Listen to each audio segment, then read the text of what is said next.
Assalamualaikum, salam sejahtera. Anda bersama saya Chef Syukri dan ini Awani Sarawak. Kita saksikan antara paparan utama untuk malam ini. Tanjung Manis, Bintulu dan Serian kini zon hijau.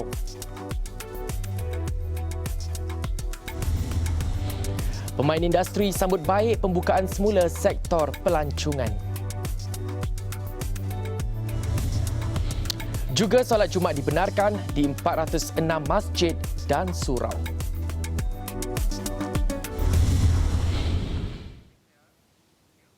Jawatan Kuasa Pengurusan Bencana Negeri JBPN Sarawak mengumumkan 3 daerah kini dikategorikan sebagai zon hijau COVID-19. 3 daerah tersebut adalah Tanjung Manis, Bintulu dan Serian. Ketiga-tiga daerah tersebut tidak mencatatkan sebarang kes positif COVID-19 dalam tempoh 14 hari. Jumlah daerah kuning setakat hari ini adalah 3, manakala 37 daerah berstatus hijau. Selain itu, Sarawak hari ini juga tidak mencatatkan sebarang kes positif COVID-19, menjadikan jumlah kes positif di negeri itu kekal dengan 555 kes. Solat Jumaat akan dibenarkan di 406 buah masjid dan surau di seluruh Sarawak mulai 12 Jun ini. Perkara itu diumumkan Yang di-Pertua Majlis Islam Sarawak MIS, Datuk Misnu Taha dalam sidang media pada Isnin. Kelonggaran juga diberikan untuk solat fardu dilakukan di surau secara berjemaah. Bagaimanapun, sebagai langkah berjaga-jaga, jumlah kehadiran jemaah dihadkan. Masjid Jami', Masjid Negeri, kita benarkan 100 orang jemaah untuk sembahyang Jumaat. Dan untuk sembahyang waktu harian, kita benarkan 40 orang. Untuk masjid, bahagian daerah dan daerah kecil, untuk salat Jumaatnya kita telah benarkan 50 orang jemaah untuk sembahyang Jumaat. Dan untuk solat waktu, salat 5 waktu, kita benarkan 40 orang. Untuk masjid qaryah dan surau yang dibenarkan untuk sembahyang Jumaat, kita telah izinkan 40 orang jemaah.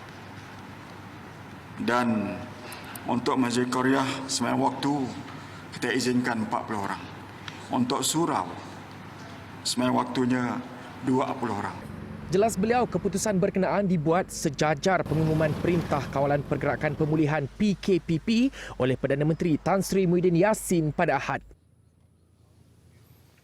Berkaitan pemilihan jemaah, perkara itu diletakkan di bawah kuasa Jawatan Kuasa Pengurusan Masjid dan Surau. Pihak berkenaan bagaimanapun perlu pastikan setiap jemaah yang dipilih mematuhi prosedur operasi standard SOP yang ditetapkan. Kita memberi pesanan di sini agar semua Jawatan Kuasa Pengurusan Masjid dan Surau memberi perhatian sebaik mungkin, memastikan agar SOP yang telah dilaksanakan dipatuhi sebaiknya. Karena untuk makluman juga, pihak Jabatan Agama Islam akan pergi ke beberapa tempat dan semua tempat di seluruh negeri Sarawak untuk memantau hal ini.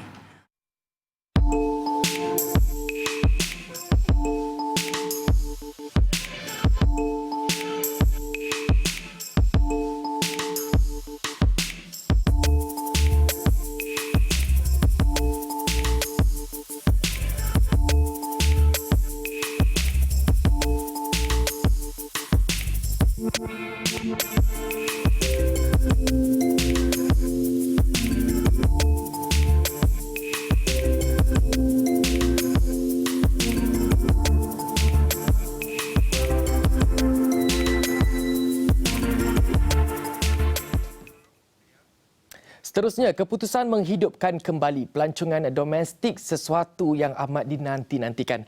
Ia bukan hanya beri nafas baru kepada sektor perhotelan, malah peniaga turut terima kesannya. Ini laporan wartawan Awani Sarawak, Lynch Cohen. Pengumuman Perdana Menteri Tan Sri Muhyiddin Yassin pada Ahad amat dinantikan. Malah, peniaga di sekitar waterfront Kuching berharap Kerajaan Sarawak akan ikut jejak yang sama. Apa jua SOP yang ditetapkan, mereka akan pastikan ia dipatuhi pada tahap maksimum. We appreciate that the announcements by the PM that tourists can come to other states, which will help in tourism industry. Because the last 3 months, our sales are dropped. We hope that tourists will come back and our business can slowly recover. Even though tourists can come to our place, we are still going to maintain our SOP that is being implemented by governments. Before time PKP pun macam business pun a bit slow. Then afternya announce pasal penerbangan domestik ya, maybe akan banyak tourist akan datang and then business pun akan slowly recover. Itu di Kuching. Pandangan itu juga dipersetujui majoriti peniaga di Miri. 3 bulan perniagaan menempuh zaman gelap. Mereka berharap ada sinar di hujung terowong. Ismin ada pelancong akan masuk ke dalam dengan standard prosedur yang dibenarkan. So far okey lah, at least kita orang punya pendapatan pun naik sikit lah daripada masa PKP. Jadi it's a good sign lah, good point for the business. Oleh kerana kita ini peniaga, daripada ada ramai orang datang adalah membantu untuk meningkatkan lagi ekonomi kita dan negeri juga ya.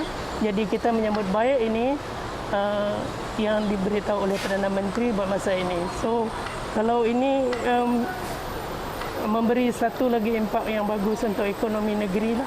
Selaras dengan fasa penjanaan semula ekonomi negara, aktiviti pelancongan domestik kini telah pun dibenarkan. Hal ini memberikan nafas lega terutamanya bagi peniaga di tebingan waterfront Kuching ini, di mana ia telah menjadi tumpuan setiap kali musim cuti. Sekaligus, hal ini akan dapat memulihkan hasil pendapatan para peniaga di sekitar kawasan ini. Lynch Cowan untuk Awani Sarawak. Sementara itu, wartawan Nuzuluddin Abdul Razak ada bertanya kepada orang ramai mengenai reaksi terhadap Perintah Kawalan Pergerakan Pemulihan PKPP. Rata-rata mengharapkan kesan domino akibat pandemik COVID-19 terhadap ekonomi Sarawak kembali pulih seperti sedia kala. Tempoh 3 bulan yang cukup mencabar. Jika sebelum ini hasil boleh mencecah 5 angka sehari, ia kini umpama mimpi buat peniaga barangan kraft tangan. Dapat dikira customer masuk berapa orang, kadangnya beli sikit, macam dulunya beli banyak sekali bah. So banyak dari macam pelancong dari semenanjung lah. Lebih ke pelanggan yang situ. Mun lokal pun dalam perayaan macam Tambu Cina ke depend lah gawai kan, tapi memang gawai dah banyak lah, pakai tidak macam pak kumbu ke apa pakai dak pun nak. Tidak mahu bergantung sepenuhnya kepada kerajaan, orang ramai juga disaran membantu sesama sendiri. Sokong perusahaan tempatan dan melancong dalam negeri bagi jana kembali kitaran ekonomi yang bergerak perlahan. Tadi pun bah kena support local brand, support apa barang-barang Malaysia bah. So supaya kita pun barang lebih menaik bah, meningkat bah sebabkan PKP itu kan orang luar susah nak masuk di situ nak sebagai pelancong nak. Jadi kita lah kena di sebagai pelancong untuk support barang kita. Pas PKPP itu dijalankan, insya-Allah kan banyak kita disarankan melancong ke tempat kita pun. Di kawasan tempur. Sebenarnya banyak pusat pelancongan di Sarawak untuk kita boleh pergi. Banyaklah peluang untuknya menjana ekonomi balik. Datang tempat setidaknya pun, tempat kita pun banyak lagi tempat boleh kita pergi. Seperti macam di Miri, di Mukah banyak juga tempat lah yang best. Selain itu, pengusaha penginapan juga diminta bertolak ansur. Sediakan pakej istimewa kepada orang tempatan bagi meningkatkan jumlah tempahan dalam negeri. Untuk penginapan, jadi bagilah orang kita lokal kita dulu. Sebab kita siap nak ambil orang luar negara, jadi kita tu lah yang main peranan. Jadi kita minta kita orang Sarawak tu ambillah peluang macam ni, kita ambil pakej kita, bagilah untuk kita sama-sama kita. Mungkin ini antara inisiatif yang boleh dilaksanakan oleh pelbagai masyarakat dari pelbagai sektor bagi menjamin keselarian yang mapan dalam membangunkan ekonomi di seluruh negara, khususnya di negeri Sarawak. Sekian laporan Nuzuluddin Abdul Razak untuk Awani Sarawak. Selain menantikan pelaksanaan Perintah Kawalan Pergerakan Pemulihan PKPP pada 10 Jun, esok merupakan hari yang memberi kelegaan terutamanya buat kaum lelaki. Mana tidaknya hampir 3 bulan tidak dapat pergi ke kedai gunting rambut dan akhirnya esok dapat berambut pendek dan kemas semula. Di Sibu, persiapan rapi telah mula dilakukan dari proses sanitasi seluruh kedai sehinggalah peralatan yang akan digunakan. Bagi pemilik kedai gunting rambut The Wall Barber Muhammad Rasidin Abu Bakar, selain aspek kebersihan, pelaksanaan penjarakan sosial juga diambil berat. Untuk SOP kedai gunting, ia memerlukan 2 meter. So, tempat saya sekarang ada 5 kerusi, so saya hadkan dari 5 pergi ke 3 kerusi yang boleh beroperasi buat setakat ini. Katanya lagi, harga juga akan dinaikkan sekitar 2 hingga 3 ringgit bagi setiap pelanggan. Ini memandangkan kelengkapan seperti penggunaan apron, penutup hidung dan mulut serta sarung tangan pakai buang akan digunakan.